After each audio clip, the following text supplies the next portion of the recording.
বিক্রয় মানে বিজ্ঞান, একই সাথে বিক্রয় মানে শিল্পকলা। সেলসের জন্য একটুখানি লম্বা মানুষজনকে চয়েস করা উচিত। সেলসম্যানের পায়ে পায়ে টাকা, মুখে মুখে টাকা, যত হাঁটবে তত টাকা। সেলসের মানুষদেরকে সবাই বলে যে তারা একটু মনে হয় চাপাবাজি করে, তাদের চাপার জোর বেশি। হ্যাঁ, সেলসম্যানের চাপার জোর থাকতে হবে, তবে চাপাবাজি করা যাবে না। কেনাতে হলে চেনাতে হবে আগে, মানুষ তারটাই কেনে যারটা চেনে।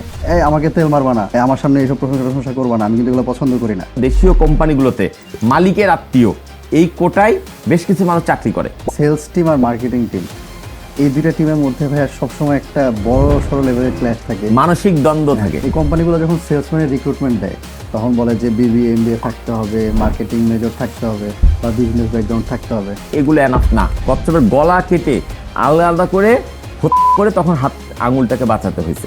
এটা দিয়ে বোঝানো হয় যে কাসিমের কামড় মানে লিডার থাকো।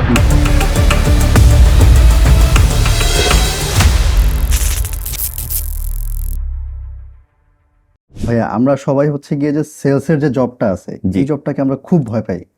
যে আমি মনে হয় ইন্ট্রোভার্ট, আমি মনে হয় ঠিকমতো মানুষের সাথে কথা বলতে পারবো না, মানুষকে আমি পটাইতে পারবো না, কনভিন্স করতে পারবো না। আবার অনেকে একটু এক লাইন বাড়ায় বলে যে আমি মনে হয় চাপাবাজি করতে পারি না, তো এই জন্য আসলে সেলসের জবটা আমার জন্য না। বাট আপনার একটা কথা ভাই আমি মানে বেশ কয়েকবার শুনছি, তো এই জন্য আসলে আমি ওটা কোট করতেছি, যে আপনি সবসময় বলেন যে বাঁচতে হলে বেচতে হবে। রাইট। সো ভাই এই ফিলোসফিটা যদি একটু আমাদেরকে বোঝায় বলতেন। বিষয়টা এরকম যে আমরা জন্ম থেকে মৃত্যু পর্যন্ত পৃথিবীর বুকে যে বিচরণ করে বেড়াই, প্রত্যেকটা মানুষ আসলে নিজেদেরকে বিক্রি করে বা বেচেই, কথাটা শুনতে খারাপ লাগলেও নিজেকে বিক্রি করে আমরা টিকে থাকি। হ্যাঁ, এই জন্য আমি বলি বাঁচতে হলে বেচতে হবে, ততক্ষণই বাঁচার মতো বাঁচবেন যতক্ষণ বেচবেন। কেনাতে হলে চেনাতে হবে আগে, মানুষ তারটাই কেনে যারটা চেনে। এই কথাগুলো যদি একটু ভাববেন ভালো করে, তাহলে ভেতরের অন্তর্নিহিত ফিলোসফিটা হচ্ছে, দর্শনটা হচ্ছে যে আমরা প্রতিনিয়ত এই পৃথিবীতে সার্ভাইভাল ফর দ্য ফিটেস্ট, অর্থাৎ যোগ্যতমরাই তার যোগ্যতার প্রমাণ দিয়ে টিকে থাকতে হবে। একজন সেলসম্যান যিনি তার নিজের যোগ্যতার প্রমাণ দিয়ে তার জীবিকা নির্বাহ করেন, তার আশেপাশের পরিবেশটাকে মানে কি বলবো নিজের নিয়ন্ত্রণে রাখেন, বা সবকিছুকে তিনি কন্ট্রোল করতে পারেন। তো সবকিছুর মূল কথা হচ্ছে জন্ম থেকে মৃত্যু পর্যন্ত প্রত্যেকটা মানুষকে নিজেকে সেল করে, নিজের যোগ্যতাকে সেল করে, অন্যদেরকে চিনিয়ে জানিয়ে নিজেকে টিকিয়ে রাখতে হবে। সো সেই ক্ষেত্রে ভাইয়া আমি যদি মানে এই জিনিসটাকে আরেকটু ভাঙতে চাই আর কি, আরেকটু যদি ভেঙে বলি, তাহলে ধরেন যে আমি যে এই যে আপনি আমার এখানে গেস্ট হিসেবে আসছেন, আমি কিন্তু আমার প্ল্যাটফর্মটাকে আপনার কাছে সেল করছি, রাইট। আবার সিমিলারলি আপনাকে আমি ইনভাইট করছি, কারণ আপনি অলরেডি আপনাকে সেল করে ফেলছেন, রাইট, এক্স্যাক্টলি। আবার পাশাপাশি হচ্ছে এই যে আমাদের যারা শুট করতেছেন, তারপর হচ্ছে যে আমরা যারা হচ্ছে জব করতেছি, ব্যবসা করতেছি, যেটাই করতেছি অ্যাকচুয়ালি, সো আমরা সবাই কিন্তু সেল করতেছি। আবার আমরা যদি সো ওই দিক থেকে কিন্তু ভাইয়া আমাদেরকে এটা মানে বলতেই হবে যে আসলে আমরা বাঁচতে হলে বেচতে হবে, এটা আসলে কোনো বিকল্প নাই। তো সেই ক্ষেত্রে ভাইয়া মানে সেলসের মানুষ যারা আছে, ওনাদের সবচেয়ে বড় ভয় যেটা, সবচেয়ে বড় ভয় আমরা বলি, বা যদি বলি যে সবচেয়ে বড় যে সংকোচের জায়গাটা, যে আসলে আমি একজনের কাছে বেচতে যাব, সে কি মনে করবে, সে কি আদৌ আমার ব্যাপারে পজিটিভ ধারণা রাখবে কিনা। আবার যে সেলসের মানুষদেরকে সবাই বলে যে তারা একটু মনে হয় চাপাবাজি করে, তাদের চাপার জোর বেশি, সো ওই থেকে সে কি আসলে আমাকে চাপাবাজ মনে করতেছে কিনা, একটা হীনমন্যতার জায়গা থেকেই যায়, যেহেতু তারা অন্য মানুষের পকেট থেকে টাকা বের করতেছে। রাইট। সো এই জায়গাটা থেকে আসলে এই রিজেকশন হ্যান্ডলিং এর ওয়েটা কি, আর হচ্ছে গিয়ে যে এই যে হীনমন্যতা বা আমি মনে হয় বেঁচতে যাচ্ছি, তার মানে আমি ছোট হয়ে গেলাম, সো এই জায়গাটা এড়ানোর আসলে উপায়টা কি? আচ্ছা, ধন্যবাদ আপনাকে চমৎকার একটা প্রসঙ্গ উত্থাপন করার জন্য। প্রথম কথা হচ্ছে সেলসম্যান তারাই যারা নিজেদেরকে কনফিডেন্টলি সবার সামনে উপস্থাপন করতে পারে। নিজেকে আগে বিশ্বাস করতে হবে, এর জন্য প্রিপারেশনের পার্ট আছে, প্রস্তুতির পার্ট আছে, সেগুলো আমি পরে বলি। কিন্তু একটা কথা মনে রাখতে হবে যে সেলসম্যান মানেই চাপাবাজ নয় কিন্তু। হ্যাঁ, সেলসম্যানের চাপার জোর থাকতে হবে, তবে চাপাবাজি করা যাবে না। চাপার জোর মানে কনফিডেন্টলি নিজের পণ্যকে, নিজের সেবাকে আত্মবিশ্বাসের সামনে, কাস্টমারের সামনে তুলে ধরা। দুনিয়ার কঠিনতম কাজের একটা হচ্ছে অন্যের উপার্জিত টাকা তার পকেট থেকে বের করে আনা, নিজের তৈরি করা বা উৎপাদিত বা বাজারজাতকৃত পণ্য বা সেবা তাকে বুঝিয়ে দিয়ে। আমি যখন পণ্যটা তৈরি করি তখন কিন্তু আমি উৎপাদক হিসাবে জনে জনে কাস্টমারের কাছে পারমিশন নিয়ে তৈরি করি না, বা তাদেরকে আগে জিজ্ঞেস করি না ভাই এটা আমি তৈরি করছি, তোমার লাগবে কিনা। কিন্তু আমি তৈরি করার পর ওইটা আমি বিক্রি করি, আবার বিক্রি করে কাস্টমারের পকেট থেকে, ক্রেতার পকেট থেকে তার কষ্টার্জিত টাকা বের করে আনি। তাহলে এই কাজটা কিন্তু এত সহজ হওয়ার কোনো কারণ অবশ্যই না। এই কাজটা করতে হলে যে কাজটা করতে হবে সেটা হচ্ছে কাস্টমারের বা ক্রেতার মনোবাঞ্ছাটা বুঝতে হবে, ইচ্ছাটা বুঝতে হবে। পৃথিবীতে যে কোনো খেলা যখন অনুষ্ঠিত হয় তখন দুই পক্ষ থাকে, এক পক্ষ জেতে, শেষে এক পক্ষ হারে, রাইট। এক পক্ষ হারলে আরেক পক্ষ জিত হয়। পৃথিবীতে সেলস একমাত্র খেলা যেখানে একই সাথে দুই পক্ষ জিততে পারে। সেলসম্যান জিতবে কিভাবে? তার কাঙ্ক্ষিত লক্ষ্য অর্জন করে, যে আমি এই পণ্যটা বিক্রি করব, বা এই মাসে এত টাকার পণ্য সেল করব, বা এই পরিমাণ পণ্য সেল করব। এটা একটা সেলসম্যানের টার্গেট বা লক্ষ্য থাকে। সেলসম্যান যখন সেই লক্ষ্যটা মানে অর্জন করে ফেলে তখন তিনি নিজেকে জয়ী মনে করেন। একই সাথে ওই পণ্যটা যারা কেনেন তারা আবার নিজের চাহিদার অনুযায়ী পণ্য পেয়ে নিজেকে ধন্য মনে করে। সো সেলস একমাত্র খেলা, যেই খেলায় একসাথে উভয় পক্ষ জিততে পারে। সুতরাং এখানে হতাশ হওয়ার কিছু নাই, ফ্রাস্ট্রেশনে ভোগার কিছু নাই, হীনমন্যতার তো প্রশ্নই আসে না। আগে আপনি নিজের বিবেককে প্রশ্ন করেন একজন সেলসম্যান হিসেবে, যে আমি কি মানুষের উপকার করছি না খারাপ করছি। পৃথিবীতে ব্যবসা কোত্থেকে আসলো? ব্যবসা আসলো হচ্ছে মানুষের সমস্যার সমাধান থেকে। প্রত্যেকটা মানুষ বা প্রত্যেকটা সমাজে চলতে গেলে কিছু না কিছু সমস্যার মধ্যে আছে। এই সমস্যার সমাধানের উপায়গুলোই বিভিন্ন পণ্য বা বিভিন্ন সেবা, এবং সেই সেবাগুলো আবার যারা দিচ্ছে তারা তার সাথে আবার মুনাফা অর্জন করছে। ব্যবসা কিন্তু হালাল করা হয়েছে, এটাকে কিন্তু হারাম করা হয় নাই। কেন? কারণ দিন শেষে মানুষের সমস্যা মানুষই সমাধান করবে। মানুষ সামাজিক জীব, সমাজবদ্ধভাবে বাস করবে। এই লেনদেনের মধ্যে যে প্রক্রিয়া হয় সেটাকে বলা হয় বিক্রয় প্রক্রিয়া। বিক্রয় আর কিছু নয়, এটা হচ্ছে বিজ্ঞান এবং শিল্পের সুন্দরতম সমন্বয়। যে কোনো বিক্রয় প্রক্রিয়ায় দুটা জিনিসের সমন্বয় থাকে। একটা হচ্ছে বিজ্ঞান, এখানে কিছু যোগ বিয়োগ গুণ ভাগের ব্যাপার থাকে, হিসাব নিকাশের ব্যাপার থাকে, আর অঙ্ক মানেই বিজ্ঞান। অতএব বিক্রয় মানে বিজ্ঞান, একই সাথে বিক্রয় মানে শিল্পকলা। কারণ এক এক কাস্টমারকে, এক এক সম্ভাব্য ক্রেতাকে একই স্টাইলে পণ্য বিক্রি করলে হবে না। পণ্য কাস্টমার ভেদে, পণ্য ভেদে বিক্রয় উপস্থাপনার ধরন ভিন্ন, বিক্রি স্টাইল ভিন্ন, বিক্রয় ক্লোজিং করার উপায় ভিন্ন। সো পণ্য বুঝে, কাস্টমার বুঝে উপযুক্ত সমাধান দিয়ে কাস্টমারকে সেই পণ্য বা সেবাটি বুঝিয়ে দিয়ে তার কাছ থেকে মূল্য আদায় করা, এটা দুনিয়ার কঠিনতম কাজের একটি। বাট যুগ যুগ ধরে সেলসম্যানেরা এই কাজটি করে যাচ্ছেন। আমি একটা কথা প্রায়ই বলি, আজকে আবার নতুন করে স্মরণ করে দিতে চাই, পৃথিবীতে যত মানুষ বাস করে সবাই সেলসম্যান, একদম কম আর বেশি। আমরা মনে করি যে যারা শুধু আনুষ্ঠানিকভাবে কোনো পণ্য বা সেবা নিয়ে মানুষের দুয়ারে দুয়ারে যায় বা মানুষ তার কাছে গিয়ে পণ্যটা কেনে, তারাই বোধহয় সেলসম্যান। ব্যাপারটা মোটেও তা নয়। তারা তো সেলসম্যান বটেই, হয়তো তারা প্রত্যক্ষভাবে পণ্য লেনদেন করছে বলে তাদেরকে আমরা সেলসম্যান বলছি, কিন্তু যারা প্রত্যক্ষভাবে লেনদেন করছে না তারাও সেলসম্যান। একজন কৃষক কষ্ট করে ফসল উৎপাদন করেন, তিনি কি হাটে নিয়ে সেই ধানটা বিক্রি করেন না, চালটা বিক্রি করেন না? তাহলে তিনি তো সেলসম্যান। একজন তাঁতি কষ্ট করে কাপড় বোনেন, তিনি কি সেটা হাটে নিয়ে বিক্রি করেন না? করেন। এই জন্য আমি বলি বাংলাদেশ আসলে কৃষক কামার কুমার তাঁতির দেশ, কিন্তু তার চেয়ে বড় সত্য হচ্ছে বাংলাদেশ আসলে সেলসম্যানের দেশ। এবং পৃথিবী জুড়ে একটা পেশা সব জায়গায় সমানভাবে কার্যকর, সেটা হচ্ছে সেলস। আপনি বাংলাদেশে যদি সেলস শিখে যান, সেলস টেকনিকগুলো শিখে যান, এই কৌশল, এই বিদ্যা অর্জন করে আপনি সারা বিশ্বের যে কোনো জায়গায় নিজেকে সার্ভাইভ করতে পারবেন। আপনি যেটা বললেন যে ভাইয়া, যে এক একজন কাস্টমারকে এক একভাবে হ্যান্ডেল করতে হবে, তো সেটার জন্য তো আগে আমার যেটা প্রয়োজন সেটা হচ্ছে তাকে আগে রিড করতে পারতে হবে আমার। তার আগে যেটা প্রয়োজন সেটা হচ্ছে প্রিপারেশন। সো এই যে প্রিপারেশন এন্ড কাস্টমারকে রিড করা, এই দুইটার ক্ষেত্রে আসলে আপনার টিপসগুলো কি কি? সেলসের সফলতার অনেক অংশ নির্ভর করে প্ল্যানিং অ্যান্ড প্রিপারেশনের উপর। আপনার যদি সঠিক পরিকল্পনা না ছাড়া কোনো সেলসম্যান যদি মার্কেটে যায় বা কাস্টমারের সামনে যায়, তাহলে সে সফল হতে পারবে না। অনেক সময় সেলসম্যানরা এক প্রকার আত্মতৃপ্তিতে ভোগে, একটু সিনিয়র হয়ে যাওয়ার পর বা একটু অভিজ্ঞতা অর্জনের পর, যে আমি যে কোনো জায়গায় যে কোনো পণ্য বিক্রি করতে পারি। কিন্তু ব্যাপারটা তা নয়। প্রত্যেকটা বিক্রি, আপনি যদি বিক্রি কাজটা 50 বছর ধরে করেন, 51তম বছরে গিয়ে আপনি এমন কোনো পরিস্থিতি মুখোমুখি হতে পারেন যেটা জীবনেও হন নাই। অতএব প্রতি মুহূর্তে নতুন কিছুকে মোকাবেলা করার জন্য নিজেকে প্রস্তুত রাখতে হবে। Planning and preparation is very very important. কেউ কেউ বলেন যে কোনো কাজের 2/3 হচ্ছে পরিকল্পনা। সঠিক পরিকল্পনা আপনার কাজটাকে সহজ করে দেয়। জিনিসটাকে একটা উদাহরণ দিয়ে বলা যায়, আব্রাহাম লিঙ্কনকে একবার প্রশ্ন করা হয়েছিল যে আপনাকে যদি 6 ঘন্টা সময় দিয়ে একটি কুঠার দিয়ে একটি গাছ কাটতে বলা হয়, আপনি কি করবেন? উনি উত্তর দিয়েছিলেন, আমি প্রথম 5 ঘন্টা কুঠারটাকে ধারালো করে প্রস্তুত করব যেন বাকি 1 ঘন্টায় কাজটা কমপ্লিট হয়ে যায়। তো সেলসের ক্ষেত্রে এই জিনিসটা খুব জরুরি। আমরা সব কাস্টমার হ্যান্ডেলিংয়ে সফল হতে পারি না বা কাস্টমারের কাছে আমার পণ্যটা বিক্রি করতে পারি না, এর একটাই কারণ আমরা যথাযথ প্রস্তুতি নেই না। প্রস্তুতির পার্ট কি? প্রথম পার্ট হচ্ছে সেলসম্যানের গ্রুমিং। তাকে নিজেকে দেখতে ভালো লাগতে হবে ভাই। তার পোশাক পরিচ্ছদ, চলন বলন, তাকানো, কথা বলার মধ্যে একটা স্মার্টনেস থাকতে হবে। কারণ মানুষ পণ্য কেনে, সেলসম্যানকে কেনে না, কিন্তু সেলসম্যানের কথার ভিত্তিতে সিদ্ধান্ত নেয়। অর্থাৎ সেলসম্যানের কথা বলা, দাঁড়ানো, তাকানো সবকিছু খুব গুরুত্বপূর্ণ।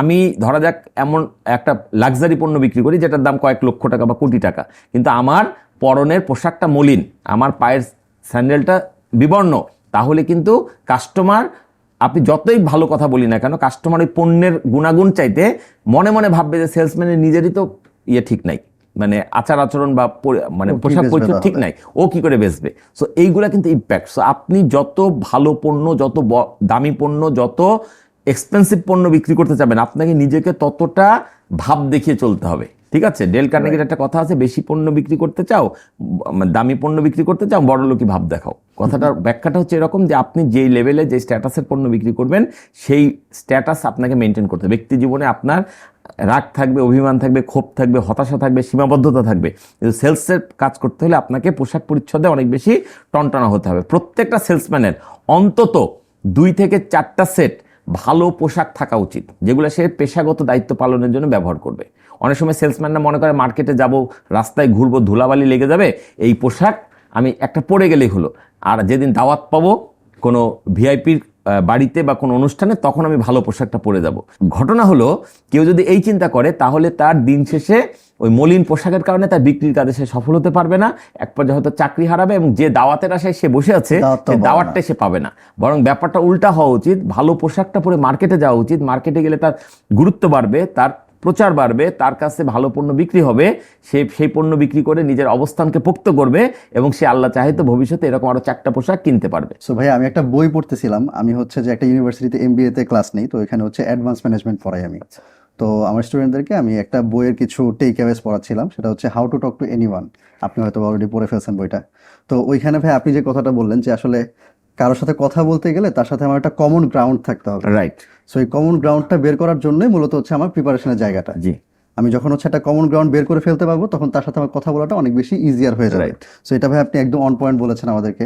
আর পাশাপাশি একটা জিনিস যেটা ভাই আমি ফিল করি, আই মাইট বি রং, সেটা হচ্ছে গিয়ে যে ধরেন এই যে অয়েলিং এর যে ব্যাপারটা, আমি যেটা মানে শুনতে খারাপ লাগে, প্যাম্পারিং যদি বলি আর কি, তো আমরা সবাই বলি কি যে আমাকে তেল মারবা না, আমার কিন্তু তেল পছন্দ না, আমার কিন্তু আমার সামনে এইসব প্রশংসা করবা না, আমি কিন্তু এগুলো পছন্দ করি না।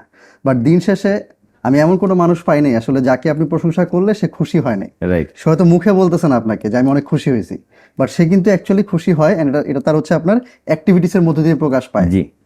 সো ওই দিক থেকে হচ্ছে ভাইয়া, মানে আপনিও কি সেম জিনিসটা বিশ্বাস করেন কিনা যে আসলে মানে? ভাই আমার বিশ্বাস অবিশ্বাসে কিছু হয়ে যায় না, এটা খুবই সত্য কথা যে আমাদের দেশের মানুষের মানসিকতা কোয়ালিটির চাইতে লয়ালিটিকে প্রাধান্য দেওয়া। ঠিক আছে, আমি এটাকে খারাপ বলছি না, আমি এটাকে বিরোধিতা করছি না, কিন্তু এটাও সত্য যে লয়ালিটির পাশাপাশি কোয়ালিটি বাড়াতে হবে। আমি একটা কথা প্রায় বলি যে দেশীয় কোম্পানিগুলোতে মালিকের আত্মীয় এই কোটায় বেশ কিছু মানুষ চাকরি করে, এটা কিন্তু দোষণীয় কিছু না। মালিক যখন ব্যবসা শুরু করে, উদ্যোক্তা যখন একটা নতুন ইনিশিয়েটিভ নেন, তখন তিনি তো তার ভালো লোক মার্কেট থেকে নেওয়া বা খুঁজে বের করা কঠিন, তার জন্য বরং তার চেনা জানা আত্মীয় স্বজনের মধ্য থেকে লোকজনকে নিয়ে তার ব্যবসাটা শুরু করতে হয়। কিন্তু এখন আস্তে আস্তে ব্যবসা যখন অনেক বড় হয়ে যায়, যখন এটা অনেকটা মানে শাখা প্রশাখা গজায়, তখন কিন্তু সেখানে কর্পোরেট কালচার আনতেই হবে।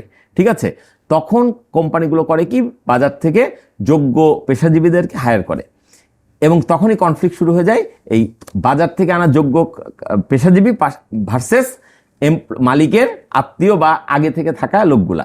আমি আগে থেকে লোকগুলাকে ইগনোর করছি না, তাদের হাত দিতে কোম্পানিটা বড় হয়েছে। বাট আমার একটা মানে প্রস্তাব বা আমার একটা পরামর্শ হচ্ছে, যারা লয়ালিটির জোরে যারা চাকরিতে টিকে আছেন বা ব্যবসায় টিকে আছেন, তাদেরও উচিত আস্তে আস্তে কোয়ালিটি ইমপ্রুভ করা। এবং এই জন্য অনেকগুলো পদ্ধতি আছে, আমি মূলত 4টা পদ্ধতিকে মানে সবসময় বলি, 4টা পদ্ধতি মানুষকে খুব দ্রুত আপনার কোয়ালিটি ইমপ্রুভমেন্ট করতে হেল্প করতে পারে। কিন্তু এই 4টা আপনাকে নিজেকে অনুশীলন করতে হবে, এটা বাইরে থেকে করে দিতে পারবে না। তার মধ্যে নাম্বার 1 হচ্ছে পাঠাভ্যাস, বই পড়ার অভ্যাস। আচ্ছা, যত বেশি আপনি পড়াশোনা করবেন তত বেশি আপনি জানবেন। আমার একটা কথা আছে এরকম, পড়তে আপনাকে হবেই, হয় বই অথবা পিছিয়ে। পড়তে আপনাকে হবেই, হয় বই অথবা পিছিয়ে, হয় বই পড়ুন নাহলে পিছিয়ে পড়ুন। ঠিক আছে, কি পড়বো? যা ভাল লাগে তাই পড়ুন, কিন্তু পড়ার অভ্যাস গড়ে তুলুন। নতুন করে শুরু করছেন, ঠিক আছে, পবিত্র কোরআনের বাংলা অনুবাদ দিয়ে শুরু করুন, ধর্মগ্রন্থ দিয়ে শুরু করুন, অন্য কিছু ভালো লাগলে সেটা দিয়ে শুরু করুন, কিন্তু পড়ার অভ্যাস ফিরিয়ে আনুন। 2 নম্বর হচ্ছে প্রশিক্ষণ গ্রহণের সুযোগ পেলে কখনো হাতছাড়া করবেন না। রাইট। কারণ যে কোনো প্রশিক্ষণে কিছু না কিছু ভালো জিনিস আলোচনা হবেই। আর প্রশিক্ষকরা যখন দাঁড়ায় প্রশিক্ষণ প্রদান করতে, তখন তারা অনেক বেশি প্রিপারেশন নিয়ে আসে। অতএব যে কোনো প্রশিক্ষণের পিছনে প্রশিক্ষকের অনেক বেশি অবদান থাকে, অনেক বেশি সাধনা থাকে, অনেক বেশি চেষ্টা থাকে, এটাকে ইগনোর করার কোনো সুযোগ নাই। সুতরাং বই পড়ুন, সুযোগ পেলে মাঝে মধ্যে প্রশিক্ষণ গ্রহণ করুন। আরেকভাবে আমরা নিজেদেরকে ঋদ্ধ করতে পারি, সমৃদ্ধ করতে পারি, সেটা হচ্ছে দেশ বিদেশে ঘুরে বেড়ানো। আপনি যত বেশি ভ্রমণ করবেন তত বেশি আপনি জ্ঞান আহরণ করবেন। ওই যে একটা হাদিস আছে এরকম, জ্ঞান আহরণের জন্য চীনে যাও। এইটাকে অনেকে মনে করে যে চীনে বোধহয় জ্ঞান বিজ্ঞানের ভান্ডার, ব্যাপারটা আসলে এইটা বোঝানো হয়নি। তৎকালীন আরব দেশ থেকে চীনের দূরত্ব ছিল সবচেয়ে বেশি। এটাকে দূরত্ব বোঝানোর জন্য বলা হয়েছে যে তোমার জ্ঞান আহরণের জন্য তোমাকে যদি সুদূর চীন পর্যন্ত যেতে হয়, তুমি সেখানেও যাও। আমি এভাবে বলি যে আপনি শেখার জন্য যত দূর যাবেন এবং যত বেশি সময় অতিবাহিত করবেন আপনার শেখাটা তত বেশি ঋদ্ধ ও পরিপুষ্ট হবে। সর্বোপরি আমাদের বন্ধু নির্বাচনে সতর্কতা কাম্য। আমি কার সাথে মিশবো কার সাথে মিশবো না, সঠিক ফ্রেন্ড সঠিক বন্ধু আমাদেরকে অনেক দূর এগিয়ে নিয়ে যেতে পারে। আমরা যারা সঠিক বন্ধুর সান্নিধ্যে আছি তারা আমরা অনেক দূর এগিয়ে যাব, যারা আমরা ভুল বন্ধুর সান্নিধ্যে আছি তারা আমরা ততখানি পিছিয়ে যাব। সুতরাং এই 4টা যোগ্যতা যে কোনো মানুষকে প্ল্যানিং অ্যান্ড প্রিপারেশন গুরুত্বপূর্ণ। তার মধ্যে নাম্বার 1 হচ্ছে বই পড়া, নাম্বার 2 হচ্ছে প্রশিক্ষণ গ্রহণ, নাম্বার 3 হচ্ছে দেশ বিদেশে ভ্রমণ, আর নাম্বার 4 হচ্ছে সঠিক বন্ধু নির্বাচন। সেলস টিম আর মার্কেটিং টিম, এই দুইটা টিমের মধ্যে ভাইয়া সবসময় একটা বড় সড়ো লেভেলের ক্ল্যাশ থাকে, মানসিক দ্বন্দ্ব থাকে। exactly, মানসিক দ্বন্দ্ব, ক্ল্যাশ না, দুটো তো একই কোম্পানিতে একই কাজ করছে, এক্স্যাক্টলি, মানে আমরা একই লক্ষ্যে কাজ করছে, আমাদের গোলও থাকে একই, সবকিছুই সেম, বাট দেন अगेन আমাদের মধ্যে একটা মানসিক দ্বন্দ্ব থাকে। সেই দ্বন্দ্বটা হচ্ছে গিয়ে যে মার্কেটিং টিম চিন্তা করে যে আমি যে এতগুলো লিড নিয়ে আসলাম আমার লিডটা কনভার্ট হইলো না কেন। আবার সেলস টিম চিন্তা করে যে এই যে লিডগুলো আছে একটা লিডও আমার কল রিসিভ করতেছে না, বা হচ্ছে গিয়ে যে আমাকে প্রপার রেসপন্স করতেছে না, বা ভালো কোনো অ্যান্সার দিচ্ছে না আমাকে, তার মানে মার্কেটিং টিম হচ্ছে গার্বেজ লিড নিয়ে আসছে।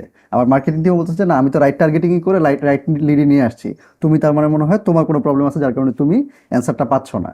সো এই দ্বন্দ্বটা ভাই, নেভার এন্ডিং যে দ্বন্দ্বটা আছে, এইটা আসলে সমাধানের উপায়টা কি? এই দ্বন্দ্বটা ছিল, আছে, থাকবে, এটা কখনোই শেষ হবে না।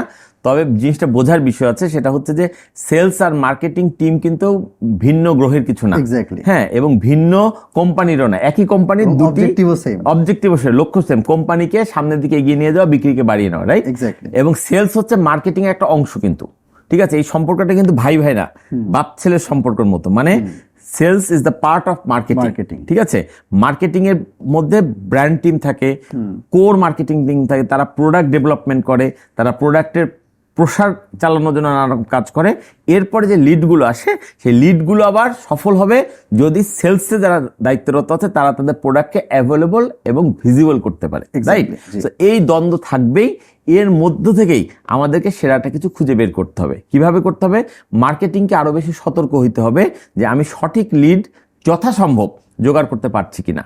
আর একই সাথে সেলসের লোককে আরো বেশি তৎপর হতে হবে যে যেভাবে হোক অনেক যাচাই বাছাইয়ের পর কিছু লিড তো এসছে, তো কোনো না কোনো কারণে তার ইন্টারেস্ট শো করছিল বলেই তো সেই লিডের আওতায় এসছে, নাহলে তো আসতোই না। অতএব এর মধ্যে হয়তো কারো কোনো কেনার ইচ্ছাটা অনেক বেশি, কারো ক্ষেত্রে কেনার ইচ্ছাটা সামান্য, কিন্তু আছে ব্যাপারে কোনো সন্দেহ নাই। এখন সেলসম্যানের চালাকি তো ওইটাই যে সে আগ্রহ ছোট হোক অথবা বড় হোক সেটাকে সেলসে কনভার্ট করা। সো এই জন্য দুইটা জিনিস খুব জরুরি, একটা হচ্ছে ধৈর্য ধরা এবং লেগে থাকা। এই সেলসে এই দুটো, প্যাশেন্স এবং পারসিস্টেন্স, এই দুটো গুণ যার নাই সেলসে সে খুব বেশি সফল হতে পারবে না। সেলসের সফলতার জন্য প্যাশেন্স অ্যান্ড পারসিস্টেন্স এই দুটো গুণ অতি গুরুত্বপূর্ণ। ধৈর্য ধরতে হবে, লেগে থাকতে হবে, হাল ছেড়ো না বন্ধু, হাল ছাড়া যাবে না। এবং এটা ওই কাছিমের কামড়ের মতো, বলা হয় যে কচ্ছপ খুব নিরীহ প্রাণী, তার মুখের সামনে গিয়ে আঙুল নাড়েন, টোকা দেন, কিচ্ছু বলবে না, কিন্তু যদি কোনো কারণে কামড়িয়ে ধরে তাহলে সে আর ছাড়বে না যতক্ষণ না আকাশে মেঘ ডাকবে গুড়গুড় করে, সে মনে করবে যে আবার পানি নামছে, আমি ওখানে পানির দিকে যাই। অথবা অনেক সময় এরকম, সবসময় বর্ষাকাল থাকে না, এরকম কচ্ছপ কামড় দিয়ে ধরছে, কচ্ছপের গলা কেটে আলাদা আলাদা করে হত্যা করে তখন হাত আঙুলটাকে বাঁচাতে হয়েছে। এটা দিয়ে বোঝানো হয় যে কাসিমের কামড় মানে লেগে থাকো। তো সেলসম্যানের মধ্যে এই ধরনের একটা লেগে থাকার মানসিকতা থাকতে হবে যে আমি ছাড়বো না যতক্ষণ আমার লক্ষ্য অর্জন না হবে। সো এই জায়গাটাতে ভাইয়া আরেকটা জিনিস সেটা হচ্ছে যে ফলো আপ। জি। সো আমরা যখন লিডের সাথে রিচ করি, লিডগুলাকে আমরা কন্ট্যাক্ট করতেছি, তো দেখা যায় যে একটা সময় হয়তোবা একজন মানুষের একটা প্রোডাক্ট দরকার পড়তেছে না, বা দরকার পড়লেও হয়তোবা সে চিন্তা করতেছে আচ্ছা ঠিক আছে এটা কি আমার লাগবে। আমরা যদি ভাই জাস্ট মানে ফেসবুকের অ্যালগোরিদমটার দিকেই তাকাই, আপনি দেখবেন কি যে আপনি একটা প্রোডাক্ট একবার সার্চ করছেন বা সার্চ করেন না, আপনার সামনে একবার আসছে, আপনি ওইটাতে হয়তো একটা লাইক দিচ্ছেন বা আপনি হয়তো কিছুক্ষণ সময় নিয়ে ভিডিওটা দেখছেন, আপনি দেখবেন যে এরপরে ফেসবুক আগামী 3-4 দিন কন্টিনিউয়াসলি আপনার নিউজ ফিডে ওই রকম রিলেভেন্ট প্রোডাক্ট আনতে থাকবে। এতে করে যেটা হয়, কাস্টমার একবার দেখে ঠিক আছে মনে হয় এটা আমার দরকার আছে, সে চলে যায়, আবার দেখে আচ্ছা এটাতে আমি ওই দিনও চিন্তা করছিলাম, এটা আরেকবার দেখি, তারপর ওই দিনও চলে যায়, তারপর সে আরেকবার দেখে। মার্কেটিং যেটা আমরা বলি ভাইয়া রুল অফ 7, যে আমি যখন 7 বার দেখাচ্ছি তাকে, একটা সময় গিয়ে সে আসলে পারচেজ ডিসিশনটা নিয়ে ফেলে। তো এই সেম জিনিসটা ভাই আমাদের সেলসের ক্ষেত্রে ফলো আপের জায়গাটাতে যদি আমরা বলি যে একটা কাস্টমার একবার কিনতে চাইলো না, বা হচ্ছে যে একবার সে মোটামুটি ইন্টারেস্ট ডিনাই করে দিল, তো তাকে কি আমার ফার্দার রিচ করা উচিত কিনা? এখানে ভাই দুইটা ব্যাপার আছে। যেমন কিছু কোম্পানি আছে যারা হচ্ছে যে ধরেন রিজেক্ট করে দেওয়ার পরও সে বারবার কল দিতেই থাকে, যেটা হচ্ছে যে একটা সময় আপনার জন্য বিরক্তির কারণ হয়ে দাঁড়ায়। আবার এটাও সত্যি যে আসলে ফলো আপ না করলে আসলে সেলসও আসবে না, বা সে একটা সময় তার মাইন্ড চেঞ্জ হইতেই পারে, সেই সময়টা আমি গ্র্যাব করব। সো এইখানে ভাই আমরা একটা মানে মিডল পজিশনটা কীভাবে হোল্ড করবো, যে কাস্টমারও বিরক্ত হবে না, আবার আমারও ফলো আপটাও করা হলো, অ্যান্ড পটেনশিয়াল যেগুলো ছিল কাস্টমার তাদের কাছ থেকে আমি সেলসটাও নিয়ে আসতে পারলাম আর কি। ধন্যবাদ আপনাকে চমৎকার একটি প্রসঙ্গ তোলার জন্য। এগুলো দৈনন্দিন জীবনের ঘটনা, বিক্রয় শিল্পীদেরকে এই ধরনের পরিস্থিতি অহরই মোকাবেলা করতে হয়। দেখেন কবিতার একটা লাইন আছে, একবার না পারিলে দেখো শতবার। আমি বলি যে সেলসম্যানকে শতবার না অন্তত 5 বার পর্যন্ত ট্রাই করা উচিত, অন্তত পক্ষে। হ্যাঁ, আমার ভাষাটা হচ্ছে এরকম, একবার না পারিলে দেখো 5 বার। কেন বলছি? কারণ একটা গবেষণায় দেখা গেছে 60% বিক্রি সম্পন্ন হয় প্রথমবারের চেষ্টায়। 60% বিক্রি সম্পন্ন হয় প্রথমবারের চেষ্টায়, রইল বাকি আরো 40%। এই 40%কে সেকেন্ড টাইম নক করতে হবে, করলে এখান থেকে আবার 20% সেলসে কনভার্ট হবে। দ্যাট মিনস হচ্ছে 2 বার নক করলে 80% ক্রেতাকে বিক্রির আওতায় আনা সম্ভব। রইল বাকি আরো 20, তাদেরকে তৃতীয়বারের মতো নক করতে হবে। তখন দেখা যাবে আরো 10% ক্রেতা সহজেই রাজি হয়ে গেছে, রইল বাকি আরো 10%। এখন আপনাকে চতুর্থবার চেষ্টা করতে হবে, করলে 5% ক্রেতা আপনার চলে আসবে, হয়ে গেল 95। এবার আপনাকে পঞ্চমবারের মতো চেষ্টা করতে হবে, তখনও আরো 4%। দ্যাট মিনস কোনো সেলসম্যান যদি ইচ্ছাকৃতভাবে লেগে থেকে কোনো কাস্টমারকে পরপর 5 বার ফলো আপ করতে পারে, তাহলে সেলসে কনভার্ট হওয়ার সম্ভাবনা 99%, অলমোস্ট 100%-এর মতো। সুতরাং আমার স্লোগান হলো, একবার না পারিলে দেখো শতবার। তবে ফলো আপের জন্য কিছু কৌশলী অবলম্বন করতে হবে, যেটা আপনি একটু আগে বলছিলেন যে একবার কাস্টমার রিজেক্ট করার পর তাকে আবার কল করলে বিরক্ত হয়। এই জন্য একটুখানি বিরতি দিতে হবে, পজ দিতে হবে। আপনি আজকে বিরক্ত হলো, না করে দিলে আপনি কালকে আবার কল দিলেন, অবশ্যই বিরক্ত হবে, রেগে যাবে। কিন্তু আপনি যদি তাকে 1 সপ্তাহ, 2 সপ্তাহ, 3 সপ্তাহ সময় দেন, দিয়ে যদি আপনি আবার তাকে নক করেন, কোনো বাংলাদেশে 12 মাসে 13 পার্বণ, বৈশাখী উৎসব লেগে আছে, ঈদ লেগে আছে, পূজা পার্বণ লেগে আছে, আপনার যখন যে উৎসব সামনে সেটাকে ঘিরে তাকে একটা বেস্ট উইসেস মেসেজ পাঠান, শুভকামনা জানান, তখন তার সাথে সম্পর্ক তৈরি হবে। আমি আপনাকে এইভাবে বলতে পারি যে কোন একটা সার্ভিস নেওয়ার জন্য আমি র্যান্ডমলি 5 জনের কাছে গিয়েছিলাম, কারোর প্রতি আমার কোনো ফ্যাসিনেশন ছিল না, আমি জাস্ট বাজার যাচাই করতে গিয়ে, এরপরে কাজটা কোনো কারণে আমি গ্রহণ করি নাই বা সেবাটা গ্রহণ করি নাই। 1 বছর পার হয়ে গেছে, ওই 5 জনের মধ্যে 4 জন আমার সাথে আর একবারও দ্বিতীয়বার যোগাযোগ রাখে নাই। কিন্তু কোন একজন ছিলেন যিনি 3 মাস 4 মাস পর পরই মাঝে মধ্যে হাই হ্যালো মেসেজ পাঠিয়ে যাচ্ছেন। এখন কিন্তু আমি তার কাছ থেকে সেই সেবাটা গ্রহণ করেছি। হয়তো সে কিন্তু আমার গুড বুকে ছিল না, সে কিন্তু আমার ফার্স্ট প্রায়োরিটি ছিল না, তার চাইতে পছন্দসই সম্ভাব্য সাপ্লাইকারী আমার হাতে ছিল, কিন্তু ওই যে তার কাছে আমি গিয়েছিলাম, সে আমাকে পরে খোঁজ নেয়নি। আর এই লোককে আমি চিনি না, জানি না, এই লোক আমাকে বারবার ফোন করছে, খোঁজ নিচ্ছে, আমি এক পর্যায়ে জিনার প্রতি দুর্বল হয়ে পড়েছি। সুতরাং একবার না পারিলে দেখো 5 বার। ভাইয়া এখানে আরেকটা চ্যালেঞ্জ যেটা দেখা যায় সেলসের ক্ষেত্রে, বেশ কয়েকবার আমি সেম জিনিসটা ফেস করছি, যে জুম্মার দিন আমি জুম্মার নামাজ পড়তে যাব, ধরেন 1:01 বাজে, একটা 30-এ নামাজ থাকে, একটা 20-এ নামাজ থাকে, তো 1:01 বাজে আমার কাছে কল আসে যে স্যার আমি অমুক কোম্পানি থেকে বলতেছি বা অমুক জায়গা থেকে বলতেছি, আপনার সাথে কি 2 মিনিট কথা বলা যাবে কিনা। তো স্বাভাবিকভাবে আমি বলছি যে না, এখন তো কথা বলা যাবে না, আমি তো নামাজে যাচ্ছি। তো এই জায়গাটাতে ভাই আসলে যে সেলস কলিং এর জন্য কোল্ড কলিং বলি বা যে এমনিতে কলিং বলি, যে আমার পটেনশিয়াল লিড তাকে আমি কল করতেছি, তো সেক্ষেত্রে আসলে টাইমিংটা কতটুকু ইম্পর্টেন্ট, আর যে এই টাইমিংটা তো আসলে অবশ্যই ইন্ডাস্ট্রি ভেদে চেঞ্জ হবে, একটা ইন্ডাস্ট্রির জন্য এক এক রকম টাইমিং হবে, তো এটা আসলে সেট করার উপায়টা কি হয়? আপনি খুব চমৎকার একটা বাস্তবসম্মত প্রশ্ন করেছেন। এটা খুবই সত্য কথা যে ভুল সময় ফোন আপনাকে সেলসটাকে মানে মিসগাইড করে ফেলতে পারে, রাইট? শুধু জুম্মার নামাজ কেন, বাংলাদেশ একটা মুসলমান প্রধান দেশ। হ্যাঁ, আমরা অলমোস্ট সবাই নামাজ পড়ি আর না পড়ি, আদায় করি আর না করি, অ্যাটলিস্ট কখন কোন নামাজ অনুষ্ঠিত হয় ব্যাপারে আমাদের কম বেশি ধারণা আছে। আপনি যে কোনো দিন, আমি বলবো যে আপনার কোনো অফিসিয়াল সেলস কল দুপুর 1টা থেকে 2টার মধ্যে করা উচিত না, ঠিক আছে? একান্ত ইমার্জেন্সি কোনো একটা ঘটনা না ঘটলে, এটা জুম্মার দিন বলে না, নর্মাল দিনেও একই কথা সত্য। আপনার কখনোই যদি আসলে নামাজ 4টা থেকে 4:15 দিকে হয় বা 4:30 বা 5টা, যখন যেরকম সময়, ওই সময়টা হয়তো ওই লোক, আপনি শিওর যে ওই লোক নামাজ আদায় করে না, তারপরে ওই সময়টা অ্যাভয়েড করা ভালো। কারণ হয়তো উনি নামাজ আদায় করছেন না, কিন্তু উনি এমন এক জায়গায় আছেন যে জায়গায় নামাজ আদায় চলছে, তো সেখানে তো উনিও বিব্রত হবেন এবং ওই কাস্টমারকেও মানে আপনি আওতায় আনতে পারবেন না।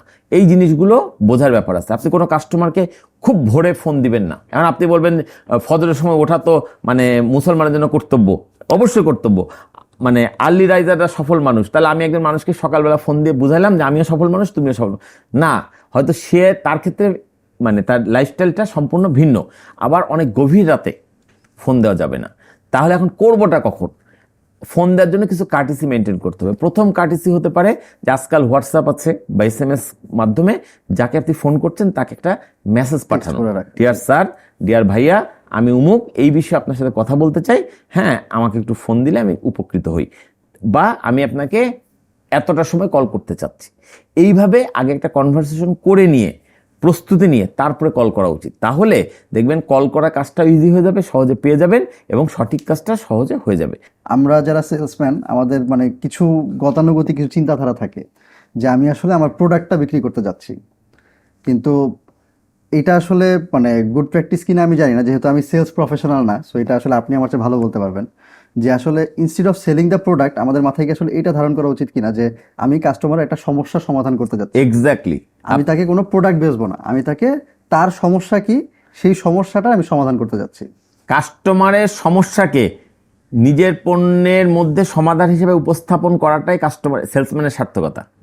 আবার বলছি আমি লাইনটা, কাস্টমারের সমস্যাকে নিজের পণ্যের মাধ্যমে সমাধান হিসেবে উপস্থাপন করাটাই সেলসম্যানের সার্থকতা।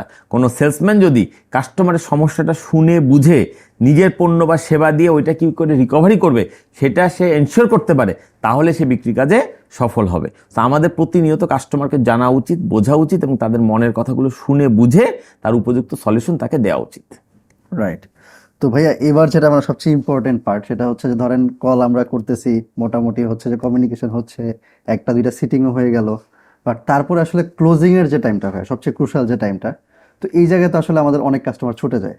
তো এই ক্লোজিংটাকে ভাই আমরা কিভাবে সাকসেসফুলি করতে পারি, অ্যান্ড ওভারঅল ক্লোজিং এর জন্য কোনো গাইডলাইন আছে কিনা, যেটা আসলে ফলো করলে মোটামুটি বলে দেওয়া যায় যে আপনি বেশ মানে ভালো পার্সেন্টেজ জায়গাতে আপনি সাকসেসফুল হবেন? ভাই একটা কথা মাথায় রাখবেন, সেটা হচ্ছে বিক্রয় ততক্ষণ পর্যন্ত সম্পন্ন হয় না যতক্ষণ পর্যন্ত বিক্রয়কৃত পণ্যের মূল্য আদায় না হচ্ছে। ঠিক আছে, আজকাল আমরা হয় কি মানুষকে পণ্য দিয়ে টাকা নেওয়ার পূর্বে বলি বিক্রি হয়ে গেছে, সেল হয়ে গেছে। ব্যাপারটা কিন্তু সেল হয়নি, সোল্ড বলা যাবে না যতক্ষণ পর্যন্ত বিক্রয়কৃত পণ্যের মূল্য আমার ঘরে বা আমার হাতে বা আমার পকেটে এসে না পৌঁছাচ্ছে। তো এই জায়গাটা অনেক সময় আটকে যায়। আপনার পণ্যর কথা ফাইনাল, বিক্রি হয়ে যাওয়া ফাইনাল, কিন্তু যখন আপনি টাকা চাচ্ছেন বিনিময় মূল্য, তখনই কাস্টমার পিছিয়ে যাচ্ছে বা বলছে না ভাই আজকে নেবো না, কালকে নেবো, বা কালকে নেবো না, পরশু নেবো। ঠিক আছে, এখান থেকে বেরিয়ে আসার উপায় কি? উপায়টা হচ্ছে আপনাকে এমন প্রেক্ষাপট তৈরি করতে হবে যেন কাস্টমার টাকার কথা শুনে ঘাবড়ে না যায়। তাহলে কি করতে হবে? পণ্যের দাম আপনি যাই বলেন না কেন, কাস্টমারদের কিন্তু একটা কমন কথা, দাম বেশি। সো আপনাকে এমন কিছু বলতে হবে আগেই যেন কাস্টমার মনে করে যে এটা দাম বেশি না, বরং জিনিসটাই দামি। আমি প্রায়ই এরকম বলি যে অনেক সময় কাস্টমার যখন ফিডব্যাক দেয় যে তোমার পণ্যের দাম বেশি, সেলসম্যান একটা কমন কথা বলে, জিনিস যেটা ভালো দাম তার একটু বেশি।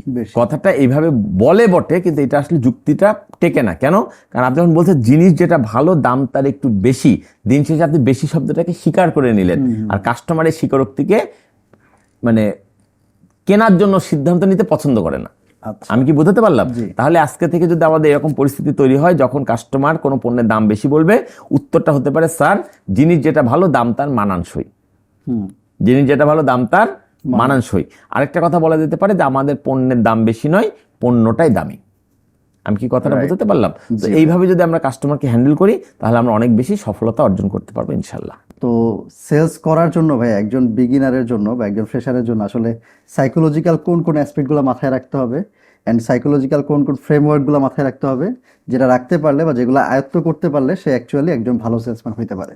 ভাই আমরা যেখান থেকে আলোচনা শুরু করেছিলাম, কেনাতে হলে চেনাতে হবে আগে। ঠিক আছে, আপনার টার্গেট থাকতে হবে বা সেলসম্যান টার্গেট থাকতে হবে আমার নিজের পণ্য আমি সর্বোচ্চ মানুষকে চেনাবো, বেশি সংখ্যক মানুষকে আমি আমার পণ্য সম্পর্কে অবগত করব, আমার পণ্য সম্পর্কে তাদেরকে ইনফর্ম করব। যত বেশি মানুষকে সে জানাতে পারবে তত বেশি তার সাকসেসের পরিমাণ বেড়ে যাবে। কাস্টমার নো বলবেই, কিন্তু নো মানে নেক্সট অপরচুনিটি। কাস্টমার কমপ্লেন করবেই, অভিযোগকে সুন্দরভাবে হ্যান্ডেল করতে হবে। একটা কথা আছে এরকম, অভিযোগের শুনলেই অর্ধেক সমাধান হয়ে যায়। কাস্টমার যেটা বলতে চাচ্ছে সেটা যদি আপনি শোনেন, খালি আপনার সমাধান করার দরকার নেই, তাতে কাস্টমারের মনের অর্ধেক কষ্ট কমে যাবে। আমরা আসলে একটা যেটা বিশ্বাস আছে আমাদের, সেটা হচ্ছে ধরেন যে একটা কোম্পানি যে আসলে খুব পপুলার, মাল্টিন্যাশনাল একটা কোম্পানি, বেশ পপুলার, পুরো বাংলাদেশের সবাই তাকে চিনে, ওয়ার্ল্ডের সবাই তাকে চিনে। সো যারা সেলসে ক্যারিয়ার শুরু করতে চায় তারা মনে করে যে আসলে এই কোম্পানিটা আমার জন্য পারফেক্ট ফিট, আমি যদি এখানে যাই তাহলে আমার খুব একটা এফোর্ট দেওয়া লাগবে না, আমি গেলেই মানুষ কিনে নেবে, ওটা আরো মানুষ আমার কাছে খুঁজবে যে ভাই তোমার প্রোডাক্ট আমাকে দিয়ে যাও। সো এই জিনিসটা আসলে কতটুকু সত্যি? এটা দূর থেকে মনে হয় যে ওই কোম্পানির প্রচার বেশি, প্রসার বেশি, পণ্য বিক্রি করা বোধহয় খুব সহজ, আমি যদি ওখানে কোনোভাবে ঢুকতে পারি, করতে পারি, তাহলে আমি খুব সহজে পণ্য বিক্রি করতে পারবো। কিন্তু বাস্তবতা হচ্ছে ওইখানে ঢুকলে আপনি বুঝতে পারবেন যে ব্যাপারটা যেভাবে মনে হচ্ছে হিসাবটা আসলে এরকম না। কারণ ওই কোম্পানির প্রচার বেশি, প্রসার বেশি, তার সেলও তো বেশি। অলরেডি সে বাজারের আনাচে কানাচে তার পণ্যকে অ্যাভেলেবল এবং ভিজিবল করে ফেলেছে। এবং আপনি একটা কোম্পানিতে নতুন জয়েন করছেন, আপনি নতুন, কিন্তু কোম্পানি তো নতুন না, কোম্পানি 10 বছর ধরে ব্যবসা করছে। ওই এলাকায় আপনি যোগদান করার আগেই আপনার দায়িত্বরত এলাকায় অলরেডি ধরেন পার মান্থ 10 লক্ষ টাকা সেল আছে। কোম্পানি আপনাকে বলবে যে তুমি এখানে 12 লক্ষ টাকা বা 15 লক্ষ টাকা বিক্রি করে দেখাও। এখানেই তো আপনি আটকে যাবেন, কারণ 10 লক্ষ টাকা সেল যদি 8 লক্ষ টাকা করতে হতো তাহলে আপনার ইজিতে হয়ে যেত। আপনাকে 10 লক্ষকে 12 লক্ষ বা 15 লক্ষ উন্নীত করতে হবে।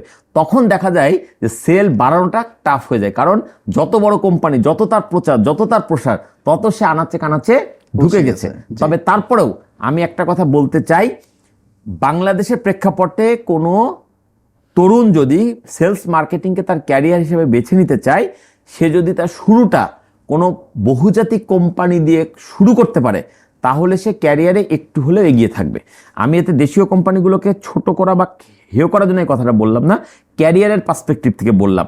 কারণ মাল্টিন্যাশনাল কোম্পানিগুলোতে নেওয়া হয় ফ্রেশার এবং তাদেরকে শুরুর দিকে প্রচুর ট্রেনিং করানো হয়, ট্রেনিং করে গ্রুমিং করে তাদেরকে তৈরি করে নেওয়া হয়। পরবর্তীতে তারা সবাই কিন্তু মাল্টিন্যাশনাল থাকে না, এরা পরবর্তীতে এদেরই কেউ না কেউ দেশীয় কোম্পানিতে এসে গুরুত্বপূর্ণ দায়িত্ব পালন করেন। সুতরাং কোম্পানিগুলোর পয়েন্ট অফ ভিউ থেকে ঠিক আছে, কিন্তু যারা চাকরি খুঁজছে বা চাকরি করতে চায় তাদের উচিত নিজের যোগ্যতা এবং মেধার পরিচয় দিয়ে সম্ভব হলে কোনো বহুজাতিক কোম্পানি থেকে তার ক্যারিয়ার শুরু করা।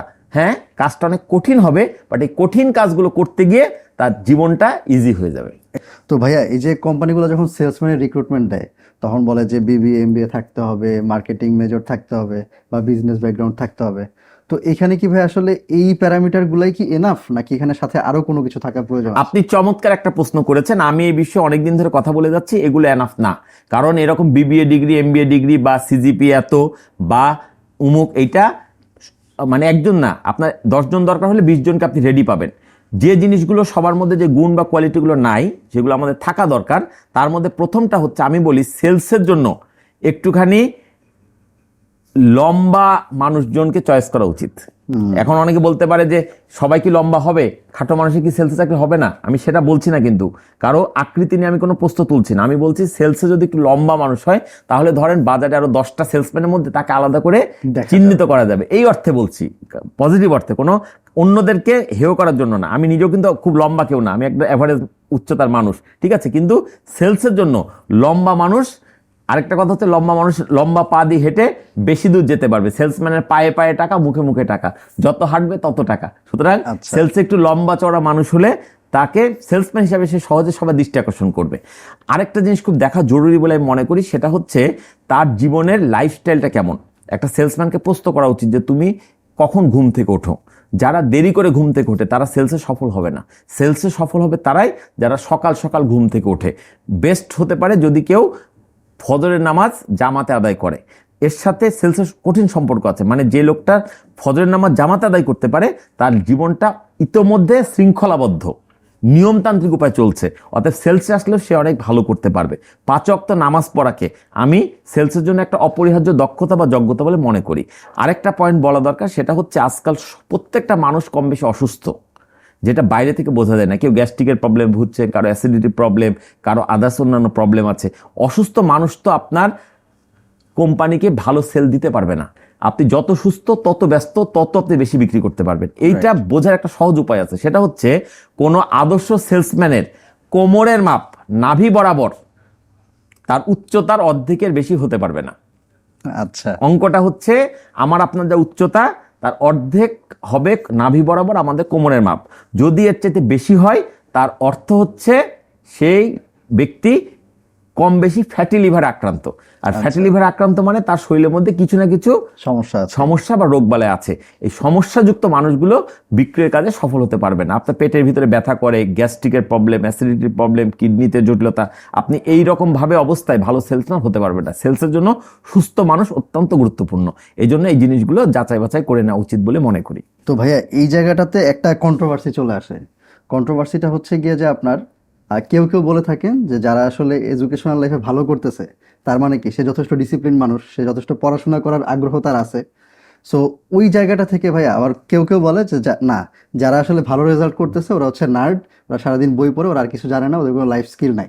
সো আপনার কাছে আসলে ভাই কোনটা মনে হয় যে আসলে যারা বেশি পড়াশোনা করতেছে তার মানে কি ওরা বাতিল, নাকি হচ্ছে যারা বেশি পড়াশোনা করতেছে ওরা বেশি ডিসিপ্লিনড অ্যান্ড ওদের আরো বেশি লার্ন করার ইচ্ছাটা আছে? আসলে এক কথায় প্রশ্নের উত্তর হয় না। আমরা সবাই জানি মার্কেটিং এর জীবন্ত গুরু ফিলিপ কটলার, ঠিক আছে? কিন্তু ওনাকে যদি আপনি কোনো কোম্পানির টপ পজিশনে বসিয়ে দেন, আপনি কি মনে করছেন সেই কোম্পানিটা বাংলাদেশ বা পৃথিবীর সেরা কোম্পানি হবে? কখনোই না। ওনার তত্ত্বীয় জ্ঞান ভালো, তার অর্থ এই নয় যে ওনার প্র্যাকটিক্যাল জ্ঞান ভালো হবে। আবার যার প্র্যাকটিক্যাল জ্ঞান ভালো তাকে যদি আপনি মানে কোনো একাডেমিক দায়িত্ব দেন, সে ভালো নাও হতে পারে। সো আসলে দুইটার একটা কম্বিনেশন লাগবে, ঠিক আছে? একেবারে খারাপ ছাত্র, গাধাগরু টাইপের ছাত্র, সে সেলসে ভালো করবে না, কারণ তার হয়তো পড়াশোনাও নাই, মেধাও নাই, প্লাস তার হচ্ছে মানুষের সাথে কানেকশন করার ক্ষমতাও নাই। আবার যে অতিরিক্ত পড়তেছে সে হয়তো শিক্ষক হিসেবে ভালো হবে, তার তো দরকার নাই তাকে সেলসম্যান হওয়ার, সে মার্কেটিংয়ের টিচার হোক, সে অন্যদের মধ্যে জ্ঞানটাকে বিতরণ করুক, কিন্তু অ্যাটলিস্ট সেলসে যারা কাজ করবে তাদের দুটো অংশের মধ্যেই মিনিমাম একটা এভারেজ কোয়ালিটি লাগবেই। কিছুটা তার তত্ত্বীয় জ্ঞান, কিছুটা তার ব্যবহারিক জ্ঞান, দুটো সমন্বয় ছাড়া কখনোই ভালো সেলসম্যান হওয়া সম্ভব নয়। থ্যাংক ইউ সো মাচ ভাইয়া। আর হচ্ছে আপনি যেটা বলেন একদম যথার্থই বলছেন আসলে, যে you are the average of 5% around you. তো এটাই আসলে আমাদেরকে মাথায় রাখতে হবে। আর ভাইয়া যেটা বললেন যে আসলে সেলস ক্যারিয়ার করা আর সেলসে চাকরি করা is not the same thing. So আমরা যারা অডিয়েন্সটা চিন্তা করতেছি যে আসলে আমরা সেলসের ক্যারিয়ার করতে চাই, আমরা সেলসে ভালো করতে চাই, সেলস দিয়ে হচ্ছে আমরা জিরো থেকে হিরো হইতে চাই, সো এই জায়গাগুলোতে আমাদের আসলে মাথায় রাখতে হবে যে আমরা যাতে আমাদের জবটাকে ভালোবাসি, আমরা যাতে আমাদের কোম্পানিকে ভালোবাসি, অ্যান্ড দেন আমরা যাতে চেষ্টা করি আমাদের নিজেদের গ্রোথটা এনশিওর করার জন্য। আমি যখন আমার গ্রোথটা নিয়ে আসবো, আমি স্বাভাবিকভাবে আমি হচ্ছে আমার কোম্পানির জন্য সেলস নিয়ে আসতেছি। সো এই জায়গায় হচ্ছে আমরা আমাদের পডকাস্ট আজকে শেষ করতেছি। এর পরের পডকাস্টে দেখা হবে অন্য কোনো সময়, অন্য কোনো বিষয়, ইনশাআল্লাহ। ভালো থাকবেন। আসসালামু আলাইকুম।